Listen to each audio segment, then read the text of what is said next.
Assalamualaikum warahmatullahi wabarakatuh. Selamat pagi sahabat sehat Rumah Sakit Muhammadiyah Lamongan. Pada kesempatan kali ini kita akan membahas tema yang sangat menarik, yaitu tentang tips menu sehat rendah minyak goreng. Ini sesuai dengan kondisi yang terjadi saat ini ya. Nanti kita akan mengerem gimana sih biar kita penggunaan minyaknya nggak terlalu banyak, karena dengan harga yang sangat mahal ini membuat para masyarakat terutama ibu-ibu sangat cemas nih ya. Makanya nanti kita kasih tips dan trik sama pakarnya. Kita sapa dulu dokter spesialis gizi klinis Dr. Dewi Masyita. Selamat pagi dokter. Selamat pagi Mbak Nisa. Gimana kabarnya dok? Alhamdulillah baik Mbak. Alhamdulillah luar biasa. Masih semangat ya dok ya? Insya Allah semangat. Ini agak berbeda ya, karena nanti kita akan langsung demo masak. Yang mendemokan dokter spesialis gizi klinis sama dokter Dewi. Kita langsung aja ya dok ya? Demo masak sama nanti materi ya? Oke. Kita hari ini masak apa aja nih dok? Untuk tips agar tidak terlalu menggunakan minyak goreng yang terlalu banyak. Iya Mbak Nisa. Jadi ini kan momennya lagi langka nih minyak. Kadang tuh minyaknya ada, tapi memang harganya yang sangat tinggi, sehingga itu sangat membuat para ibu-ibu sebenarnya ya buat kepikiran nih kayak gimana gitu kan. Nah sekarang saya akan berbagi tips untuk memasak yang minyaknya tuh sedikit, iya kayak gitu. Jadi yang simpel-simpel aja Mbak ya. Iya. Contohnya seperti apa ini? Kayak goreng telur. Ya, telur itu kan bisa telur mata sapi, terus telur dadar ya. Kalau telur mata sapi itu kebanyakan itu ibu-ibu itu kalau bikin itu minyaknya agak banyak. Terus habis itu masih ditambahin dengan garam. Kadang ada juga yang pakai penyedap juga. Nah, terus habis itu ya udah dimasak seperti itu. Nah, kalau sekarang ini saya mau ngajarkan pakai goreng telur itu tidak pakai minyak. Kalau gimana tuh? Nah, nanti ya caranya. Nanti kalau misalnya masih belum terbiasa, masih kan dari yang minyaknya banyak, kemudian di-cut nggak ada minyaknya sama sekali, itu kan kebingungan. Boleh dikasih minyak, tapi tidak lebih dari 1 sendok teh. Ya, syukur-syukur setengah sendok teh. Nah, ini nanti saya mau mempraktekkan yang nggak pakai minyak gitu. Nanti kalau, ini kebetulan sudah ada tampilannya ya. Nah nanti kalau misalnya kok nggak cantik, nggak kayak yang minyak pakai minyak, ada bulat, terus habis itu cantik lah ya kayak gitu, nggak apa. Yang penting adalah bergizi, ya, kemudian sehat gitu ya. Terus juga dimakan kan kayak gitu. Dan ini kan tidak yang sangat buruk rupa gitu kan ya gitu. Iya, masih bisa diterima. Betul. Nah terus kalau yang ini adalah telur dadar. Nah telur dadar juga sama, telur dikocok-kocok biasa, terus habis itu digoreng tanpa minyak Mbak. Jadi nih ini kan kelihatan banget tuh ya kalau dia kering nih kayak gitu. Nah nanti saya akan ini, kalau yang ini tempe. Nah kalau tempe itu ini masih pakai minyak, tapi minyaknya itu 1 sendok ya. Nah kalau ya 1 sendok makan apa? 1 sendok makan boleh, 1 sendok teh boleh. Kalau yang saya pakai ini 1 sendok teh ya. Nah mungkin agak ekstrim, soalnya kan biasanya kan ibu-ibu kan kalau bikin minyaknya kan hampir separohnya ini atau seperempatnya, betul segitu. Nah nanti kita coba kurangi. Nah jadinya nanti kalau beli Mbak Nisa beli minyak 2 liter bisa sampai sebulan tuh Mbak, kayak gitu ya, bahkan lebih gitu ya. Jadi hal yang simpel-simpel itu kita bisa mengurangi banyak sekali kebutuhan minyak ya gitu. Salah satu tips betul untuk mengurangi lemak dengan cara mengganti metodenya seperti tadi kayak menumis ya. Kalau menumis kan menggunakan minyak yang sangat sedikit. Tapi kalau menggoreng itu kan istilahnya menggunakan minyak yang sangat banyak. Kita akali ya dok ya untuk meminimalisir. Memang seiring dengan berjalannya waktu ya, itu memang kita tuh harus menambah wawasan kita, kepintaran kita ya. Jadi kita tidak menonton dengan cara yang lama, dengan minyak yang banyak gitu ya. Terus ada lagi nih Mbak, dengan sup. Ya, jadi kalau misalnya masak sup, itu sekalian aja tahunya dimasukkan ke sini, terus habis itu ini ada telurnya juga ya, gitu. Terus habis itu ayam nanti di sini. Jadi sup itu sudah langsung lengkap kayak gitu. Jadi udah mengurangi gorengan juga. Terus kalau yang ini adalah ayam yang dikukus ya. Nanti telur dikukus juga bisa, tahu dikukus, ini juga tahu kukus seperti itu. Nanti tinggal terserah nanti mau dibumbu-bumbu apa gitu. Ya. Motif untuk bumbunya biar cita rasanya juga lebih enak. Iya. Terus, ini udah dinyalain nih Mbak. Ya, ini belum. Ya. Sebentar. Ya. Terus gimana Mbak? Kasih minyak dikit dok. Oke. Ini berapa? 1 sendok. Ini tanpa minyak nggak bisa Mbak? Oh, tanpa minyak. Iya. Minyak ya. Atau bahan makannya yang dimasukkan Ya. dulu. Oke. Ini sekarang kita mau ceplok telur. Iya. Oke.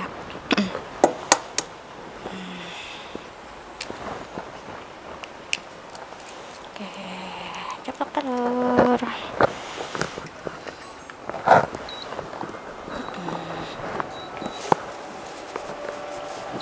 Kalau Mbak Nisa nih biasa sarapan nggak? Kalau Iya, sarapan sebelum dong. kerja, oke, penting ya Mbak ya? Iya. Iya. Terus ini dok, bisa nggak sih kita ganti minyak goreng ini dengan misalnya mentega atau margarin? Ini alternatif baik nggak sih? Ya, jadi kalau diganti dengan mentega, margarin, minyak itu ya sama aja lah ya Mbak ya. Itu kan bentuknya aja yang berbeda kayak gitu. Nah, akan apa namanya? Walaupun mentega atau margarin kalau penggunaannya banyak ya jatuhnya sama aja. Minyak yang bagus misalnya biji matahari, canola atau kedelai sekalipun kalau penggunaannya over betul iya gitu. Iya. Terus dok, Ya. alternatif ini ya bisa kan ada minyak yang baik kalau orang awam, minyak baik, minyak jahat yang apa kayak minyak goreng atau minyak biji bunga matahari ini bisa nggak sih diganti misalnya dengan yang lebih banyak tapi menggunakan minyak yang baik?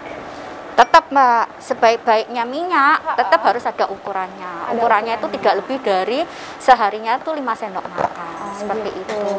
Ya. Yang paling jahat adalah minyak yang penggunaannya sampai lebih dari 2 kali kayak gitu. Padahal kebutuhan kita per hari minyak itu kan sangat sedikit ya. Iya Dok, betul. ya? Nah makanya itu. Karena sudah ada dari bahan makanan. Iya. Terus ini dok, persentase penggunaan minyak itu kan salah satu kebutuhan kita sudah ada dari bahan makanan. Betul. Kalau minyaknya ini sehari berapa kali? Apakah ditaker 2 sendok atau 3 sendok gitu? Nah, jadi kadang kalau misalnya kita ya, karena kita tahu ilmu gizi ya Mbak ya, jadi kita bisa tahu, walaupun dalam sehari nggak pakai minyak, itu kan karena misalkan makanannya sudah ada lemaknya, oh jadi hari ini saya nggak konsumsi minyak gitu, karena kita sudah bisa menghitung. Nah untuk sahabat sehat semua yang ada di rumah, nah ini kan belum seberapa paham untuk menghitung. Nah, jadi makanya paling gampangnya adalah apa yang mau dimakan jangan berlebihan. Seperti itu. Itu satu. Kayak minyak ini jangan berlebihan. Terus yang kedua kayak sadar diri gitu ya. Misalkan hari ini saya sudah makan nasi goreng, ya nanti siang sama malam ya jangan ada gorengan lagi loh. Iya betul. Ya jadi dengan hal-hal seperti itu nanti akan terkurangi dengan sendirinya. Itu bagi yang belum bisa menghitung. Nanti kalau naik kelas bisa menghitung lebih bagus lagi. Iya, yang penting sadar dulu kebutuhan minyaknya. Kok tadi makannya nasi goreng banyak, terus siang jangan nasi goreng lagi, tapi lebih variasi mungkin dibuat sup atau dibuat misal ayam bumbu apa gitu, tanpa menggunakan minyak. Ini masak telur apa ini dok? Ini telur mata sapi nih Telur Mbak. mata sapi ya. Ini tanpa lemak sahabat Sehat Rumah Sakit Muhammadiyah Lamongan. Jadi nanti bisa langsung dipraktekkan di rumah. Ya. Ini tanpa garam juga ya dok ya? Pak, jadi saya kalau bikin tiap hari itu nggak ada ceritanya bikin apa namanya telur mata sapi itu pakai garam, pakai penyedap gitu. Jadi kita tuh harus belajar untuk membiasakan rasa asli gitu ya. Rasa aslinya seperti ya telur enak juga kok rasa aslinya kayak gitu ya. Gitu. Terus dok, untuk pembatasan pengolahan digoreng ini dimulai sejak berapa sih? Apakah anak-anak ataupun pas awal MPASI sudah diperkenalkan atau pas dewasa aja, pas usia berapa? Jadi gitu? memang kebutuhan lemak ya. Ini kita karena lemak ya, jadi bahasnya lemak aja ya gitu. Jadi kebutuhan lemak itu tiap usia itu berbeda, tiap masanya itu berbeda.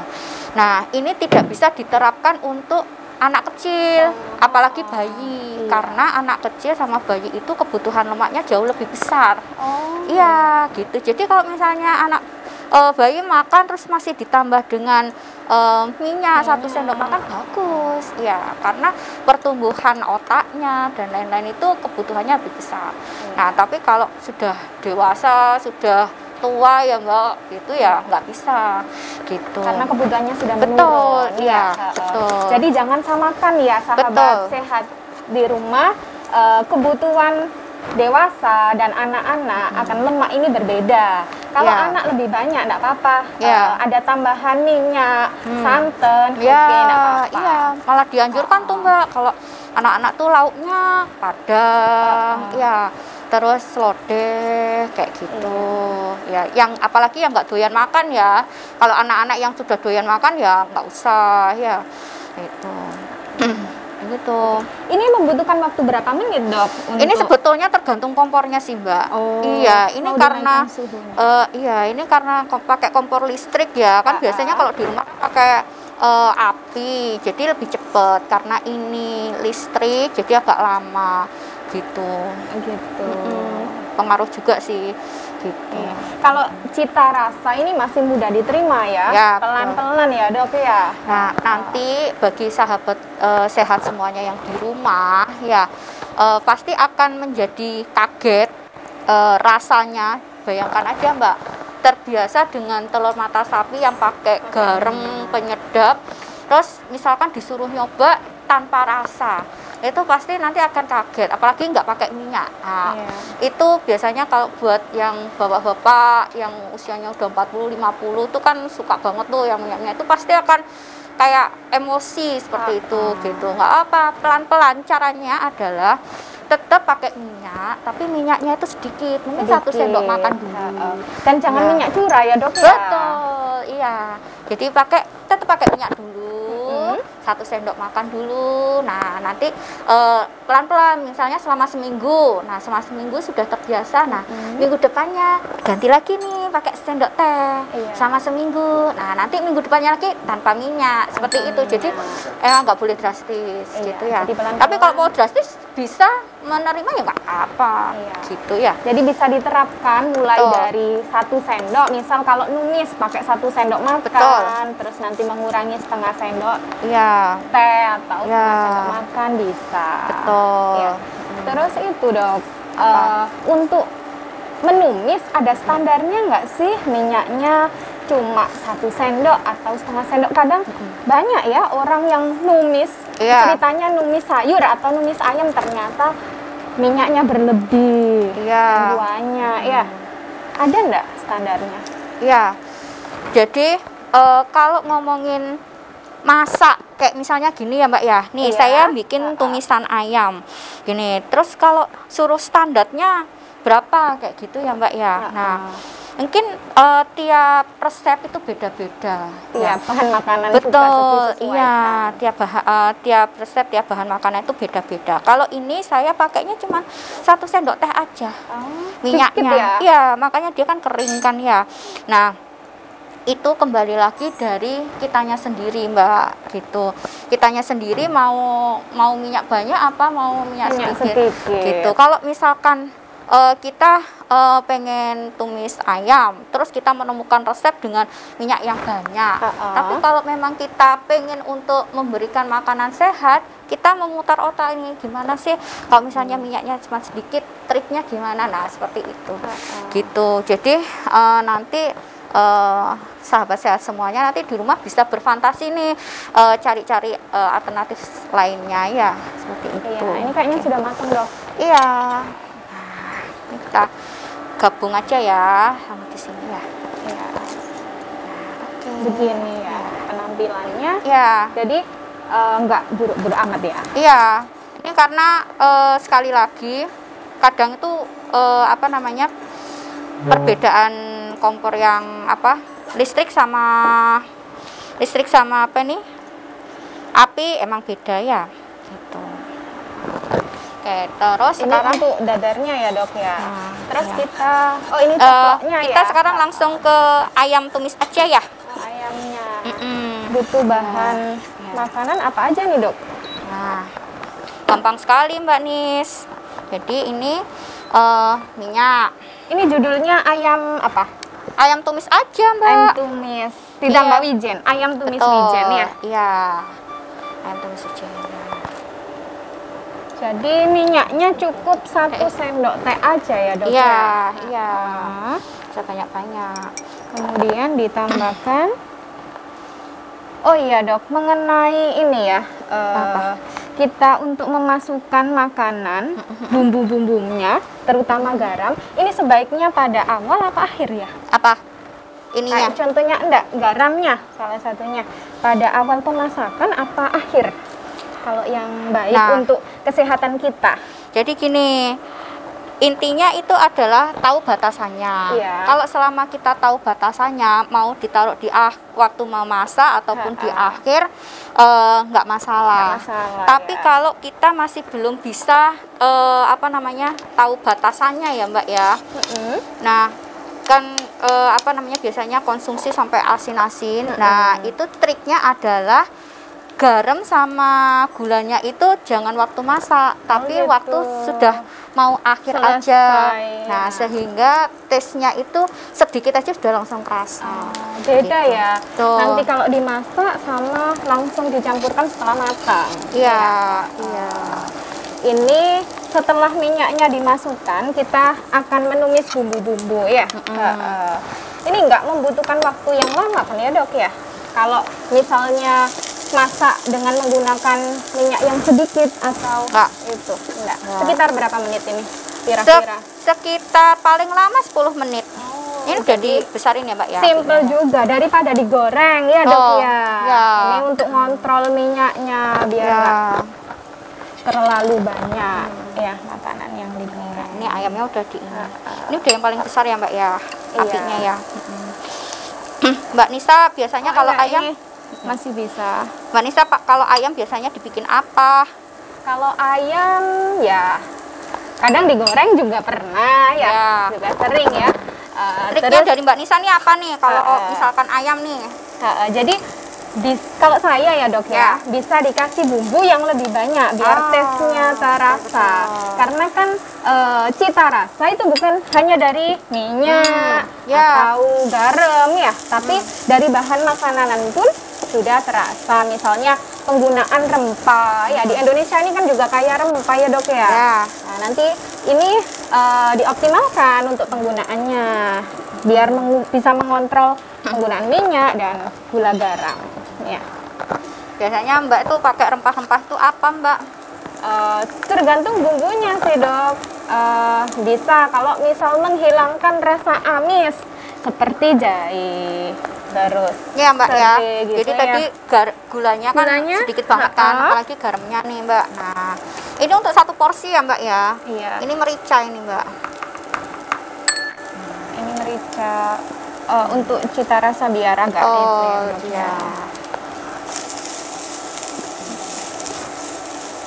Dokter izin bertanya, Ya. memasak dengan menggunakan saus yang bermacam-macam seperti saus sambal, saus tiram, kecap manis, apakah tetap sehat?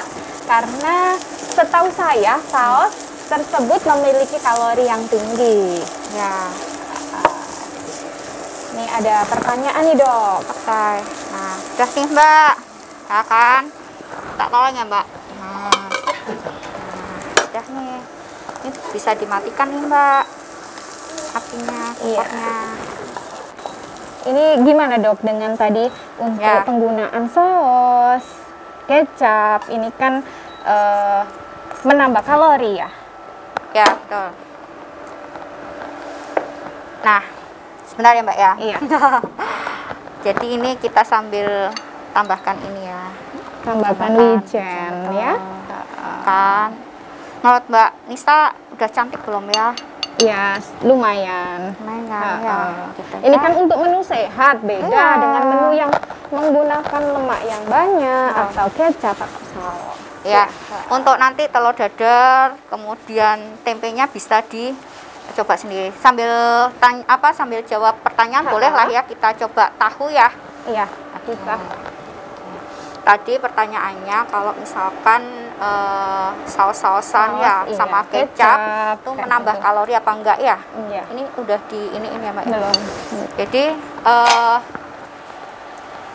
Mbak tahu nggak bahannya saus? Saus itu kan juga ada Saus, tepungnya ya. heeh. Nah, tepung itu juga berkalori, gitu ya. Terus ada gulanya. Iya. Nah, gula kan juga Berkalori, berkalori ya, berkalori. Jadi kalau ditanya saus, kecap, ada kalorinya? Ya ada. Ya, ada, sangat ada ya. Sangat ada seperti itu. Terus selain berkalori ya, itu juga ada kandungannya natrium. Nah, itu garamnya. Iya. Gitu. Jadi kembali lagi intinya adalah kita tuh harus bisa menghitung. Kalau nggak bisa menghitung, hal yang paling simpel adalah istilahnya itu kayak sadar diri.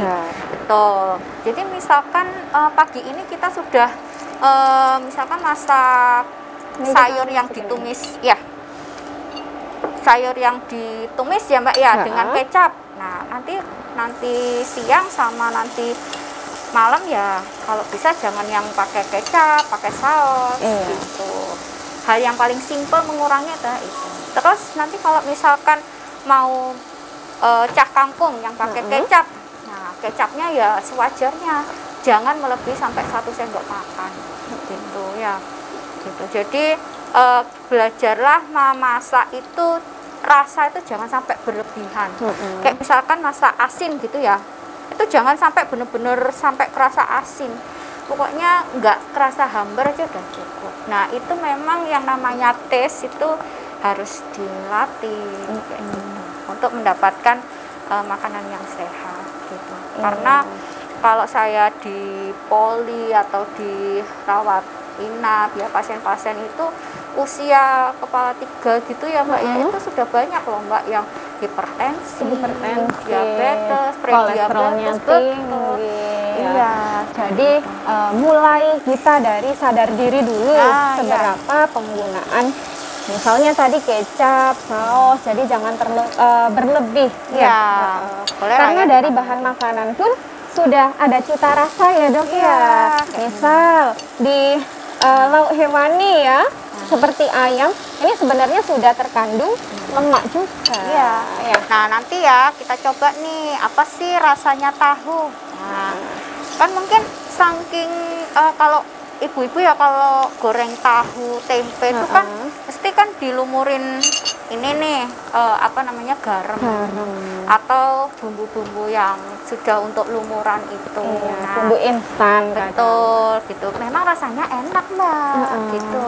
Nah nanti kita belajar untuk mencoba ya, nggak ada salahnya kita coba gimana sih rasa aslinya tahu, gimana sih rasanya tempe gitu. Tapi ketika kita mencoba jangan kita bilang nggak enak kayak gitu, tapi ucapkan saya mau mencoba gitu, saya mau merubah gaya hidup saya seperti itu. Soalnya kalau udah dibilang nggak enak dan itu diulang-ulang ya nggak enak. Iya kan, karena yang perlu dipahami juga, diet itu seumur hidup Mbak.